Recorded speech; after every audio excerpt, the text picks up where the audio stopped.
디지털 배움터 생활. 나도 데이터 과학자. 데이터 과학자는 어떤 직업일까요? 데이터 관련 직업은 여러 가지로 나뉘지만 그 중에서도 데이터 과학자는 코딩을 해본 적 없는 인문계열 비전공자들도 빅데이터 관련 대학원에 진학하거나 부트캠프를 통해 도전하는 등 사람들의 관심을 모으는 직업입니다. 데이터 과학자는 데이터를 수집하고 전처리, 분석하고 이를 시각화하며 인사이트를 도출하는 전문가입니다. 특히 인공지능 기술의 발전과 함께 머신러닝 및 딥러닝 모델을 개발하고 이를 통해 예측 모델을 만들어 최적화하거나 데이터로 문제 해결 및 의사결정에 활용합니다. 인공지능이 급속도로 발전하면서 데이터 과학자들은 빅데이터를 분석하거나 데이터를 통해 학습하고 정확한 예측을 할 수 있는 고급 알고리즘과 모델을 개발합니다. 특히 인공지능과 기계학습은 데이터를 분석하고 해석하는 방식을 변화시키고 있는데 데이터 과학자는 넷플릭스나 스포티파이와 같은 인기 앱에 적용할 개인어 추천 시스템을 구현해 영화 및 음악 추천을 돕습니다. 넷플릭스는 영화의 메타데이터, 사용자의 평점 데이터 등의 방대한 데이터를 데이터 과학자들에게 제공하여 데이터를 분석할 수 있게 하고 개인의 취향을 정확히 파악해 영화를 추천하는 알고리즘을 개선하도록 하죠. 스포티파이의 검색, 청취, 좋아요 등의 데이터 또한 데이터 과학자들에게 재료가 되어 취향에 맞는 플레이리스트를 만들어줄 수 있습니다. 오늘은 데이터 과학자와 인공지능에 대해 알아보고 데이터 과학자의 데이터 분석 플랫폼과 데이터 분석 프로그래밍에 대해 알아보겠습니다.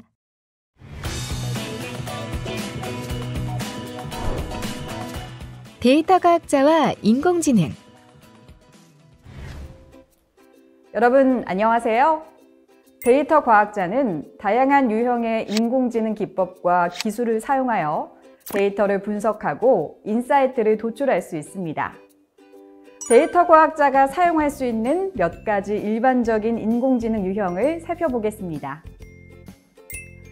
머신러닝은 수집한 데이터를 학습하고 데이터를 기반으로 미래를 예측하거나 의사결정을 내릴 수 있는 알고리즘을 만드는 데 사용될 수 있습니다.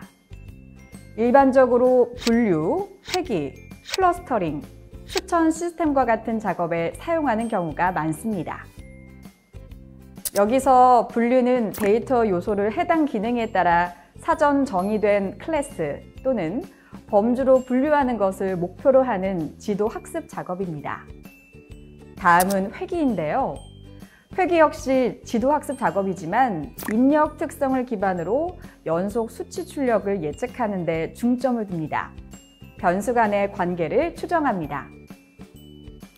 이어서 클러스터링은 고유한 특성을 기반으로 유사한 데이터 포인트를 그룹화하는 비지도 학습 작업으로 클러스터링은 사전 정의된 카테고리에 의존하지 않는다는 특징이 있습니다. 다음으로 강화학습은 에이전트가 환경과 상호작용하고 보상이나 처벌의 형태로 피드백을 받아 결정을 내리는 방법을 배우는 일종의 기계학습입니다.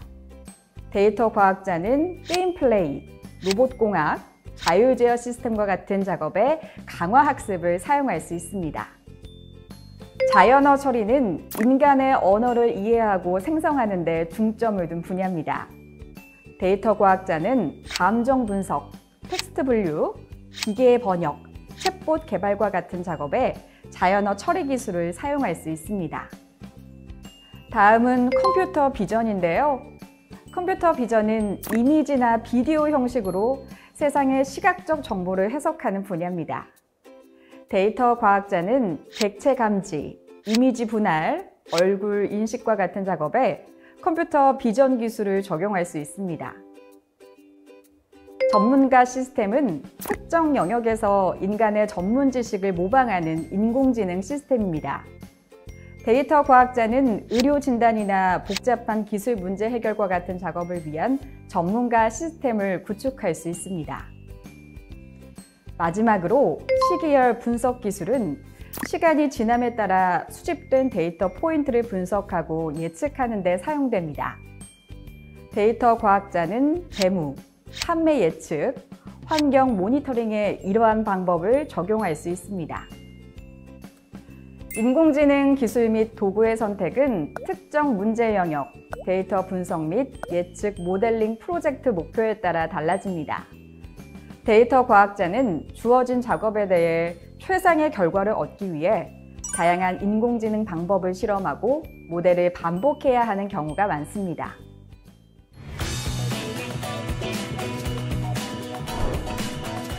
데이터 과학자의 데이터 분석 플랫폼. 자, 이번에는 일반 데이터나 빅데이터를 분석함에 있어 보다 쉽게 인사이트를 파악할 수 있도록 하는 플랫폼을 알아보겠습니다. 주로 마우스의 드래그 앤 드롭을 사용해 데이터를 입력하고 시각화할 수 있는 플랫폼입니다. 태블로 소프트웨어는 대화형 데이터 시각화 소프트웨어로 손쉽게 시각화하여 의사결정에 도움을 줄 수 있습니다. 여기서 대화형 데이터 시각화 소프트웨어는 사용자가 동적 및 대화형 방식으로 데이터의 시각적 표현을 만들 수 있도록 돕는 소프트웨어 도구를 말합니다. 사용자는 마우스로 시각화 자료를 확대, 축소할 수 있고 시각화 자료의 글꼴, 레이블, 색상 등을 지정할 수 있습니다. 또한 데이터를 집계, 정렬, 통계하는 기능을 제공합니다. 대화형 데이터 시각화 소프트웨어는 실생활에서 고객 데이터를 분석해 마케팅 자료를 만들거나 정부기관에서 공공정책의 효과를 분석하여 대중을 위해 시각화하는 데에도 사용될 수 있습니다. 그럼 본격적으로 태블로 퍼블릭을 활용하는 방법을 알아보겠습니다. 먼저 주소창에 태블로 홈페이지 주소를 입력하고 접속합니다. 사이트 이용을 위해 로그인을 선택한 후 계정을 생성한 다음 로그인해줍니다. 만들기 메뉴를 확인하시면 웹 작성과 태블로 데스크톱 퍼블릭 에디션 다운로드가 있습니다. 웹 작성은 프로그램에 별도 설치 없이 웹 버전으로 사용이 가능하고 데스크톱 퍼블릭 에디션은 컴퓨터에 직접 프로그램을 설치하여 사용할 수 있습니다. 웹 작성을 누르면 바로 새 통합 문서가 열리며 데이터 연결 화면이 나타납니다. 파일 끌어놓기 또는 컴퓨터에서 업로드를 선택하면 수집한 데이터 파일을 업로드할 수 있습니다. 커넥터 탭을 선택할 경우 클라우드와 연결이 가능합니다. 데이터를 업로드한 후 파일 안에 여러 데이터를 확인할 수 있습니다. 필요한 테이블을 좌측에서 하단으로 드래그하면 데이터들의 속성과 값들을 확인할 수 있습니다. 속성 값에 따라 필드의 유형이 자동으로 결정되는데 숫자, 날짜, 텍스트, 위치 등으로 나뉩니다. 필드 유형을 수정하려면 해당 유형을 클릭해 수정 가능합니다. 그럼 새 데이터를 생성해 보겠습니다. 먼저 하단에 있는 메뉴들을 확인해 보겠습니다. 시트 1 부분은 데이터를 시각화할 수 있는 시트로 기본값으로 한 개의 시트가 열려 있습니다. 다음은 새 워크시트를 추가하는 버튼인데요. 시각화 차트를 추가할 수 있습니다. 각 시트의 이름은 마우스 우클릭을 통해 변경이 가능합니다. 다음은 새 대시보드 버튼입니다. 대시보드는 시각화된 자료들을 한 곳에 정리할 수 있는 공간입니다. 여러 가지로 시각화된 차트를 한 공간에 모아 보기 좋게 분석할 수 있습니다. 마지막으로 새 스토리 버튼입니다. 스토리는 정보를 전달하기 위해 데이터를 설명하는 순서를 결정하거나 원인과 결과의 관계를 보여줄 수 있습니다. 데이터를 분석한 결과를 발표하고자 할 때 발표 자료를 만드는 것이라 볼 수 있습니다. 워크시트에서는 테이블의 필드 이름을 옮겨 시각화하는데 열과 행을 선택할 수 있고 필요한 데이터만 필터 처리하거나 색상을 변경할 수 있습니다. 변경하려면 해당하는 아이콘에 필드를 가져다 놓으면 처리가 됩니다. 다음의 예시는 도시 필드를 옮겨 시각화하였습니다. 여기서 나라 위에 이름을 표시하려면 레이블에 해당 필드를 옮기면 됩니다.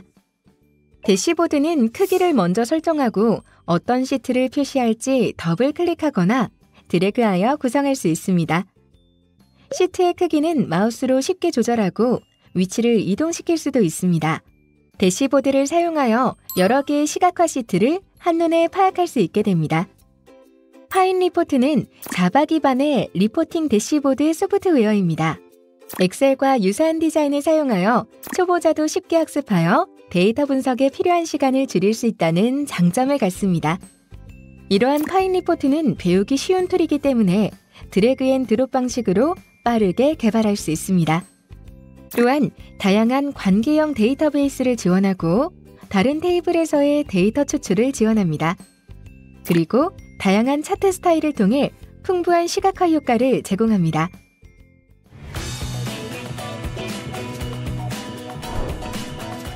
데이터 과학자의 데이터 분석 프로그래밍. 앞에서 다룬 분석 도구는 프로그래밍을 하지 않고 데이터를 관리 및 시각화해 인사이트를 도출하는 플랫폼입니다. 이와 달리 구글 콜앱은 파이썬 프로그래밍을 통해 데이터 시각화뿐만이 아니라 머신러닝 모델 개발에 필요한 다양한 라이브러리를 지원해 예측 모델을 만들어 보다 전문적인 데이터 분석을 가능하게 도와줍니다. 구글 콜앱은 웹 기반의 무료 주피터 노트북 환경입니다. 파이썬 코드를 실행하고 데이터 분석 작업을 진행할 수 있는데요. 이때 구글 계정이 필요합니다. 자, 그럼 콜앱에 대해서 알아볼까요? 먼저 구글 콜앱을 설치하고 접속하는 방법을 살펴보겠습니다. 크롬 브라우저에서 구글 드라이브로 접속한 후 새로 만들기, 더보기, 구글 콜라보레토리를 선택해 줍니다. 처음 콜앱을 시작할 경우에는 연결할 앱 더보기를 선택해 콜앱을 검색한 후 설치합니다. 프로그램 작성 화면에서는 제목을 수정할 수 있습니다. 프로그래밍 코드를 작성하기 위해 코드를 실행할 때는 파이썬 코드를 작성한 후 옆에 재생 버튼 또는 컨트롤 플러스 엔터를 눌러 실행합니다. 실행하면 코드의 결과가 아래 출력됩니다.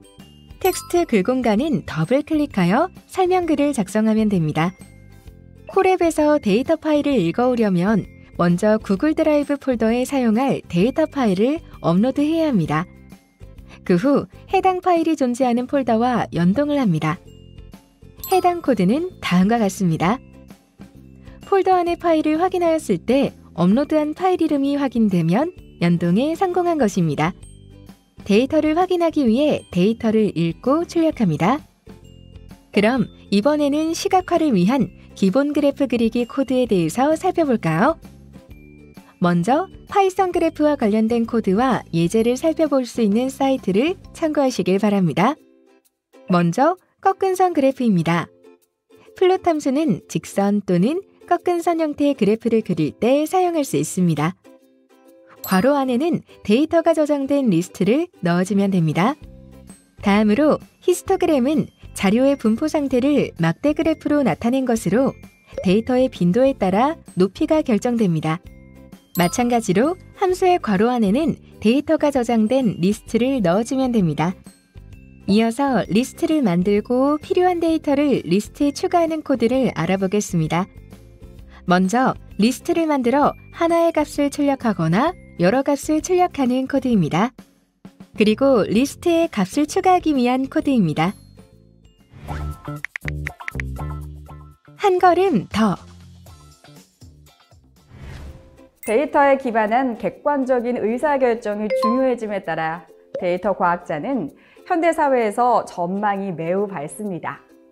산업, 금융, 의료, 마케팅 등 다양한 분야에서 데이터 과학자의 수요는 계속해서 증가할 것입니다. 한국데이터산업진흥원의 조사에 따르면 2022년 기준 데이터 시장은 2021년 대비 9.4% 성장한 25조 527억 원 규모로 꾸준히 상승세를 보입니다. 또한 향후 데이터 산업 시장은 지난 연평균 성장률과 같이 지속적으로 성장한다면 2028년까지 51조 원을 넘어설 것으로 전망된다고 합니다. 데이터 산업 시장의 성장 속에서 데이터 직무별 인력 현황 및 수요를 살펴보면 데이터 과학자의 부족률이 가장 높습니다. 특히 데이터 산업뿐만이 아니라 일반 산업을 포함한 전 산업에서 데이터 직무 인력을 필요로 합니다. 이와 관련된 인력 채용 시 우대 기술로 가장 높은 기술은 분석 프로그래밍이고, 우대 자격증으로는 정보 처리 기사, 데이터 분석 전문가, 데이터 아키텍처 준 전문가 등이 있습니다. 먼저 정보 처리 기사입니다. 과학기술정보통신부에서 주관하는 자격증으로 정보 시스템의 생명주기 전반에 걸친 프로젝트 업무를 수행하는 직무로서 계획 수립, 분석, 설계, 구현, 시험, 운영, 유지보수 등의 업무를 수행할 수 있는 능력을 검증하는 시험입니다. 2020년부터 시험이 대폭 개편돼 코딩 실기 능력이 중요해졌습니다. 다음은 국가공인 데이터 분석 전문가로 데이터 과학 분야의 유일한 국가공인 자격증이며 데이터 분석 업계에서 가장 권위 있는 자격증이라 할 수 있습니다. 데이터 분석 전문가는 데이터 이해, 데이터 처리 기술 이해, 데이터 분석 기획, 데이터 분석, 데이터 시각화의 과목으로 구성되어 있으며 R과 파이썬 둘 중 하나를 골라 실기 시험을 볼 수 있습니다. 세 번째로 데이터 아키텍처 준 전문가입니다. 데이터 아키텍처란 정보 시스템을 구성하는 기본 요소인 데이터에 연관된 모든 계층을 체계화하는 것인데요. 데이터 아키텍처 준 전문가는 효과적인 데이터 아키텍처 구축을 위해 데이터 요건 분석, 데이터 표준화, 데이터 모델링 등의 직무를 수행하는 실무자를 말합니다. 전사 아키텍처 이해, 데이터 요건 분석, 데이터 표준화, 데이터 모델링의 직무와 관련된 총 4과목으로 시험이 구성됩니다. 마지막으로 IBM 데이터 과학 프로페셔널인데요. 이 자격증 프로그램은 코세라를 통해 온라인으로 진행되며 비용과 유효 기간이 없습니다. 데이터 과학, 오픈소스 도구, 데이터 과학 방법론, 파이썬, 데이터베이스 및 SQL, 데이터 분석, 데이터 시각화, 머신러닝 등의 과정으로 구성되어 있고 실습 프로젝트가 포함되어 있습니다. 이 자격증은 학생들도 할 수 있는 수준으로 온라인에서 쉽게 취득할 수 있게 구성된 자격증입니다. 이러한 자격증들을 잘 참고하셔서 활용하실 수 있기를 바랍니다.